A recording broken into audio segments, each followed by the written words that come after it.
എല്ലാവർക്കും പുതിയൊരു വീഡിയോയിലേക്ക് സ്വാഗതം. നമ്മളിന്ന് കഴിഞ്ഞ ദിവസം വന്ന സിവിൽ പോലീസ് ഓഫീസറിൻ്റെ റാങ്ക് ലിസ്റ്റിനെ കുറിച്ചുള്ള ഒരു അവലോകനമാണ് ഇന്ന് നമ്മൾ നടത്താൻ പോകുന്നത്.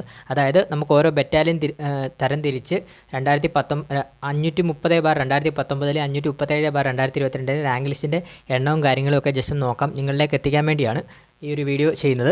അപ്പം നമുക്ക് ആദ്യത്തെ ബറ്റാലിയനായ തിരുവനന്തപുരം സാപ്പ് ബറ്റാലിയനെ നോക്കാം.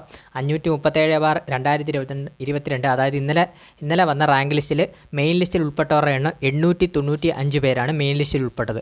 അപ്പം 530/2019 ഉൾപ്പെട്ടവരുടെ എണ്ണം, റാങ്ക് ലിസ്റ്റിൽ ഉൾപ്പെട്ടവരുടെ എണ്ണം 1713 പേരും. അതുപോലെ തന്നെ ആകെ പോയ അഡ്വൈസുകൾ 659. അതുപോലെ തന്നെ ഓപ്പൺ കാറ്റഗറി നിയമന നില വന്നത് 575. ക്ലിയറായി. അതുപോലെ തന്നെ മലപ്പുറം MSP ബറ്റാലിയന് ഇപ്പം നിലവിലുള്ള റാങ്ക് ലിസ്റ്റിൽ ഉൾപ്പെട്ടവരുടെ എണ്ണം 741. അതുപോലെ തന്നെ അതായത് 530/2019 റാങ്ക് ലിസ്റ്റിൽ ഉൾപ്പെട്ടവരുടെ എണ്ണം 1902. അതുപോലെ തന്നെ ആകെ പോയ അഡ്വൈസുകൾ 839. ഓപ്പൺ കാറ്റഗറി OC നിയമന നില 792. അതുപോലെ തന്നെ എറണാകുളം KAP 1 നിലവിലത്തെ റാങ്ക് ലിസ്റ്റിൽ ഉൾപ്പെട്ടവരുടെ എണ്ണം 487 പേരും. അതുപോലെ തന്നെ 530/2019 റാങ്ക് ലിസ്റ്റിൽ ഉൾപ്പെട്ടവരുടെ എണ്ണം 1203 മെയിൻ ലിസ്റ്റ്. അതുപോലെ തന്നെ ആകെ പോയ അഡ്വൈസുകൾ 615 അഡ്വൈസുകളാണ് പോയിട്ടുള്ളത്. അതുപോലെ തന്നെ OC നിയമന നില 565.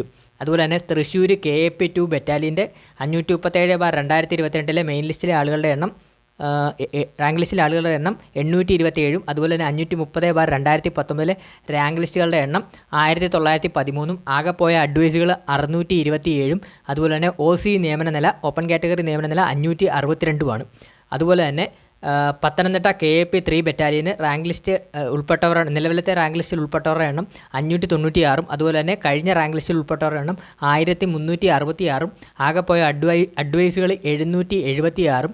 OC നിയമനം കിട്ടിയവർ 688. അതുപോലെ തന്നെ കാസർഗോഡ് ബറ്റാലിയൻ KAP 4 ബറ്റാലിയൻ്റെ 537/2022 റാങ്ക് ലിസ്റ്റിൽ ഉൾപ്പെട്ടവരുടെ എണ്ണം 685. അതുപോലെ തന്നെ 530/2019 റാങ്ക് ലിസ്റ്റിൽ ഉൾപ്പെട്ടവരുടെ എണ്ണം 1774.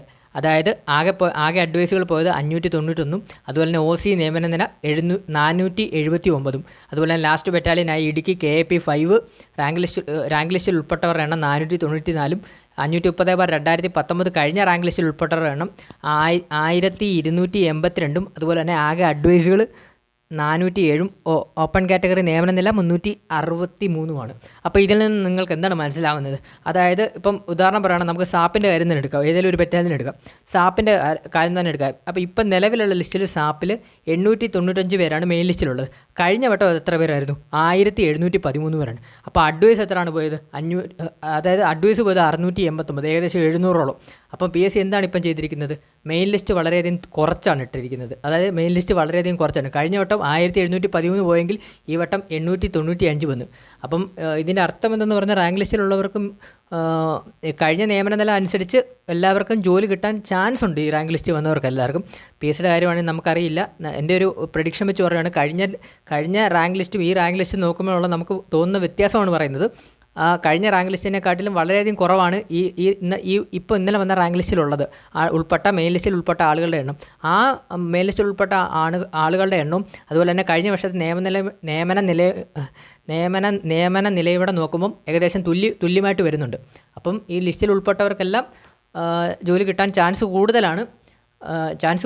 വരും ദിവസങ്ങളിൽ നമുക്കറിയാം നിയമന നിലകളും കാര്യങ്ങളും അപ്ഡേറ്റുകളും വരുമ്പോൾ നമ്മൾ ഓൾറെഡി ചെയ്യുന്നതാണ്, വീഡിയോസും കാര്യങ്ങളും എല്ലാം ചെയ്യുന്നതാണ്. അതുപോലെ തന്നെ ഈ റാങ്ക് ലിസ്റ്റിൽ താന്നു പോയവരൊക്കെ ഉണ്ടെങ്കിൽ അവർ പേടിക്കേണ്ട. ഇനിയിപ്പം LDC പോലുള്ള എക്സാംസ് ഒക്കെ വരുന്നുണ്ട്, LDC ഡിഗ്രി ലെവലൊക്കെ വരുന്നുണ്ട്, ഡിഗ്രി ലെവൽ പ്രിലിംസ് ഒക്കെ വരുന്നുണ്ട്. അപ്പം അതിനുവേണ്ടി പരിശ്രമിക്കുക. ഈ റാങ്ക് ലിസ്റ്റിൽ ഉൾപ്പെട്ടു എന്ന് കരുതികൊണ്ട് മാത്രം നിങ്ങൾ പഠനം നിർത്തരുത്, പഠനം ഉഴപ്പരുത്. പഠനം മുമ്പോട്ട് തന്നെ കൊണ്ടുപോകേണ്ടതുണ്ട്. അത് ഇനി വരുന്ന LDCക്കൊക്കെ നല്ല പോസ്റ്റാണ്. LDC അതുപോലെ തന്നെ ഡിഗ്രി ലെവൽ പ്രിലിംസ് പരീക്ഷകളൊക്കെ വരുന്നുണ്ട്. എല്ലാത്തിനും വേണ്ടി പ്രിപ്പയർ ചെയ്യുക. Maximum civil police officer rank ലിസ്റ്റിൽ ഉൾപ്പെട്ടവർ ഉഴപ്പി നടക്കല്ല. മാക്സിമം നിങ്ങൾ പ്രിപ്പയർ ചെയ്യുക. ഇനി വരുന്ന എക്സാമുകളിലൂടെ പരിശ്രമിക്കുക. നല്ലൊരു ജോലിയിലോട്ട് കിട്ടും. അതുപോലെ ഈ റാങ്ക് ലിസ്റ്റിൽ ഉൾപ്പെട്ടവർക്ക് എല്ലാവർക്കും ജോലി കിട്ടട്ടെ എന്ന് ആത്മാർത്ഥമായിട്ട് പ്രാർത്ഥിക്കുന്നു. Thank you.